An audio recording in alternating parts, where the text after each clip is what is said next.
नमस्कार। सनातन विचार श्रृंखला में आपका स्वागत है। ऋषि कश्यप की पत्नी का नाम था दीति। एक बार ऋषि कश्यप की पत्नी दीति ने पुत्र प्राप्ति की इच्छा से कामातुर होकर रात्रि होने से पहले सायंकाल के समय ही अपने पति कश्यप जी से समागम करने की इच्छा प्रकट की।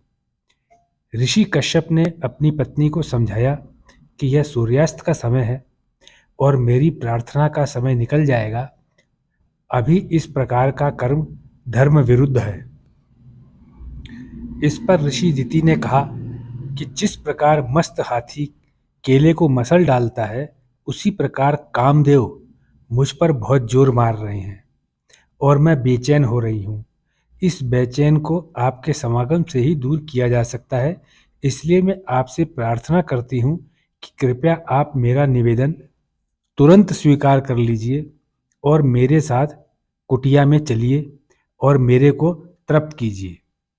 जब ऋषि कश्यप ने अपनी पत्नी दिति को काम वासना में जकड़े हुए देखा तो उन्होंने अपनी पत्नी दिति को समझाया, मैं तुम्हारी इच्छा आज ही पूरी करूंगा, लेकिन एक मुहूर्त ठहर जाओ। यह शरीर तो कुत्तों का भोजन है।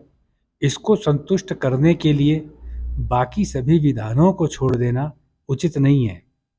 यह संध्या का समय महादेव की स्तुति गाने का है।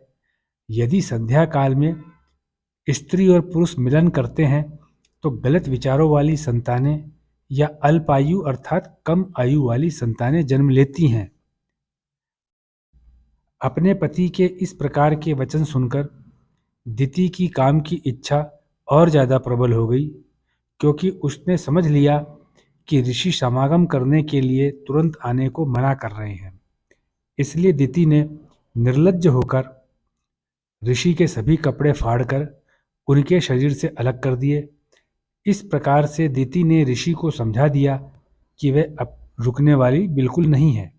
तो संध्या काल में ही ऋषि कश्यप ने अपनी पत्नी दिति द्वारा जबरदस्ती करने पर समागम क्रिया आरंभ कर दी और इसी क्रिया में पूरी संध्या काल निकल गई। रति क्रिया के पश्चात ऋषि कश्यप को बहुत पछतावा हुआ, लेकिन वे अपने पति धर्म को भी भूल नहीं सकते थे। इसलिए कुछ भी हो, ऋषि का नियम आज तो भंग हो ही गया। फिर वे सरस्वती नदी में स्नान करके अपना जप फिर से प्रारंभ कर देते हैं। उधर दिति अब पूरी तरह से संतुष्ट हो गई। थोड़ी ही देर में ऋषि का पूजन भी समाप्त हो गया तो वे अपने पति दिति के पास आए और बोले कि संध्या काल में तुम्हारा चित्त मन काम वासना की गंदगी से भरा हुआ था। तुमने मेरा समझाना भी नहीं माना और अपने को नियंत्रण में रखने का प्रयास भी नहीं किया। इसलिए अब तुम्हारे गर्भ से दो बहुत ही गंदी आदतों वाले अधर्मी पुत्र पैदा होंगे। वे बलात्कारी होंगे, अधर्मी होंगे, सब जगह त्राही और नाश मचाएंगे। इसीलिए संध्या काल में पति पत्नी द्वारा समागम वर्जित माना जाता है। इस प्रकार से दिति के जो दो पुत्र हुए वे क्रमशः हिरण्याकश्यपु और हिरण्याक्ष थे। यह अंश श्रीमद् भागवत पुराण से लिया गया है। अपना बहुमूल्य समय देने के लिए बहुत बहुत धन्यवाद।